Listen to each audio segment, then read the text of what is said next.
Hey guys, this is Santon again back with another video, and today I'm gonna give you the full review and full verdict of my own opinion about this phone. I've been using this phone for over 4 to 5 days, and I have made a lot of videos, a detailed camera review, a detailed gaming review with temperature check. I've given the synthetic benchmark results as well. I have given other videos, and I'm gonna make a lot of videos in the future as well, like the scratch test, bend test, and the water test, which I generally make. But let me give you the full in-depth review of this phone. So as you have might seen the camera review in this camera is just incredible. As you can see the picture I have took right now, and this camera is just fabulous, I have to say. You have to use this phone to believe in it. I have used iPhone 5s as well. I have used Galaxy S6 in my past. I've used OnePlus 2, but I would say this camera is something which you can just depend. You can just tap on it, set the exposure and click it, and the rest of the job will be done by the software and lens. Because it's a highly capable camera, it will give you a nice bokeh effect, and the low light performance is very decent due to that face detection autofocus, laser autofocus, and also f2.0 aperture camera. So in terms of camera, I'll put the link in the description below of the camera review. Check that, and I'll also give you some sample shot here in this video where you'll be able to see how good is the camera. Also, you can just launch the camera by just flick your wrist, and also even if you flick again, it will launch the front facing camera. So it's very nice. There are some more gesture, like you can just double chop to open up the flash, and double chop again to close it up. And also there are some other features, like if your phone is resting on the table, and if you just don't use it at the time and some notification came, or even not notification came at all, you just pick it up, and as you can see it's showing the time. And by touching the touch sensor, actually the fingerprint sensor is one of the best in the market, guys. I have used tons of phones with fingerprint sensor, like Redmi Note 3, Echo 1s, iPhone 5s, OnePlus 2 and whatnot, Nexus 6p, a lot of phones. But I have to say, guys, this is one of the fastest and accurate fingerprint sensor. You just have to tap once. Just see this, guys, it's unlocked. I'm barely even touching the sensor. See, it's just so fast. If your finger is right and dry enough, so then the fingerprint sensor would work definitely. But after restarting the phone, it will ask for your pin or pattern, whatever you have, just like the iPhone. And there is no application to use the fingerprint as a app lock individually, and there is no application to use this fingerprint sensor for camera shutter button or anything else. So I would say Motorola should include those features, because this is just a fingerprint sensor, and as it's a sensor, we can take advantage of this sensor.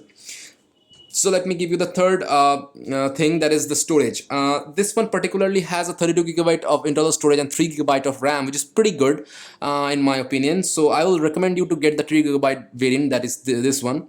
But what I'm going to tell you, that that Marshmallow is allow you to march the storage of a micro SD card and internal storage. So I would recommend you to get a 64 gigabyte of a micro SD card. I'll put in the a good quality class 10 64 gigabyte memory card link in the description below.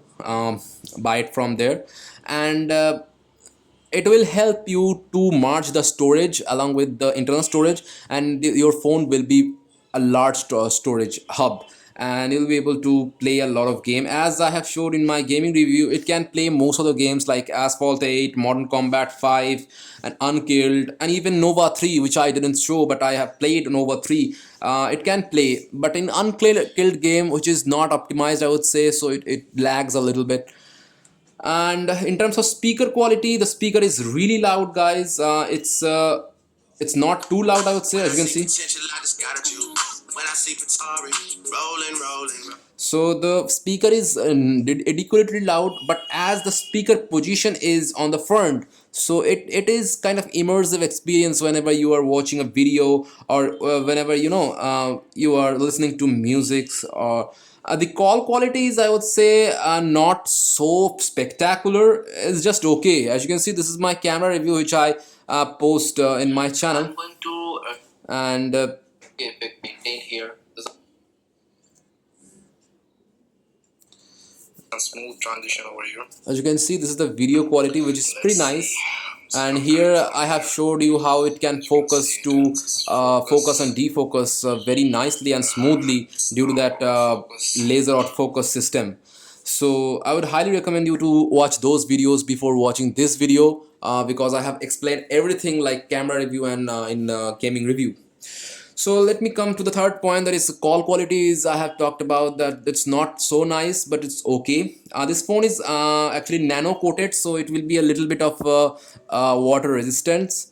The camera also has a laser autofocus and a PDAF sensor. This is the headphone jack, this is the micro USB port, and this micro USB port charging actually supports turbo charger, that is the Qualcomm Quick Charge 2.0. And if you use the supplied turbo charger, it can charge the phone 0 to 100% within 1.5 hour. If your phone is on 20%, it will take 1 hour to charge it full. If But I will highly recommend you to use that charger only, because if you use other charger, it will take days to charge it. The standby time of this phone is just amazing. The phone is right now in 50%, half the way. As you can see, I've been using this from 6 a.m. and this is the graph. It's mostly on Wi-Fi. Some call was there, YouTube videos. I have watched some YouTube videos and shopping app and other apps. It's been really good, I would say. And the screen on time, I'm getting around 4 hours to 4.5 hours. As you can see, this is the 4.12 hours actually. And I would say it's pretty decent for a phone like this with the 3000 mAh battery. And everything else is nice. The microphone quality is decent, I would say. It is now running on Marshmallow 6.0.1, and it should get the Nutella or whatever Android N update really soon after releasing it, because Motorola is good with the updates, as you guys know.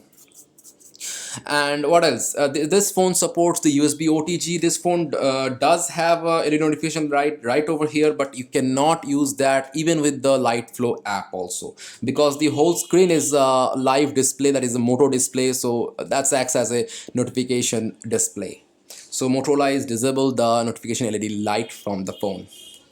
The phone does not feel really nice in the hand because of the flat back. I would say I like the curved back as the Moto G 3rd generation, 2nd generation and 1st generation had, but they have removed the curve from the back, so it's kind of sharp, I would say. It's just like other phones, but the grippy texture is really nice on this phone if you want to use it in different conditions. The one hand usage is really nice, I would say, as it's a 5.5-inch phone. As you can see, I have a standard size hand and I'll be able to use the one hand really nicely, but most of the people these days use their phone with two hand anyways. And what else do we have? Web browsing is really nice on this phone if you want to visit any kind of sites. Let me open up Amazon.in. As you can see, it loads the website pretty fast. The multitasking performance is, I would say, nice. I have compared it with the OnePlus One, the speed test video, and there I have shown you that the multitasking performance is just amazing. There was, I think, more than 15 apps running on the background. Then also it can be able to toggle between the 15 apps at the same time. And the weak point, let me come to the weak point of this phone, which I felt. The weak point is this phone heats up a little bit. In my video comments, the comments are just flooded with the comments that is it heating up, is it heating up. So let me give you my honest opinion about that. My OnePlus One gets heat up like crazy. It can touch up to 80 degrees in no time, but this one is not that hot, I would say. But while recording videos, 1080p videos with the rear facing camera for more than 20 minutes, it can heat up a little bit. And while playing games, after playing it 10 minutes, it can heat up a little bit. If you use this phone in direct sunlight, it will heat up. So if you are planning it to buy with a cool phone, you are not able to find any phone which is icy cool, because these days the phone processors are really fast, the Qualcomm processors are really fast, and it will get hot, by time. So you should be know that the phone gets hot a little bit. This portion is a really hot area, and around this portion. So right now I'm testing this phone for more than 20 minutes. The I have make, so I'm feeling a little bit of warmth in my hand, but it's not crazy, I would say. If you use it in Indian condition, Indian atmospheric condition, it's really hot out there. I live in Kolkata, and the normal temperature right now is, as you can see, 33 degrees. Even it's evening time. Then also it's 30 degrees. In the morning it was around 40 degrees. So this phone will get a little bit of hot, I would say, but it's not crazy, and it does not crash any application, I would say. So far I have played a lot of games, and I have multitasked it. I've used it as a my personal daily driver for 4 days, and I have been really happy. I never missed my OnePlus One at all. They have also included this clear all button in the multitasking tray, just like CyanogenMod mod had. So I'm really glad that Motorola has implemented that, and the sensor works just fine. I've been using with Google Fit. The all the body sensor, gyroscope sensor works like a champ, and the front facing camera is really wide, and it can balance the exposure really nice, I would say. So there is nothing con in this device. I didn't find any kind of con in this device apart from the little bit of heating issue, and the screen quality is really nice. It's better than OnePlus One, I would say. It's nicely calibrated. The white looks really white, but this on-screen button, I don't like this on-screen button. It's my personal preference.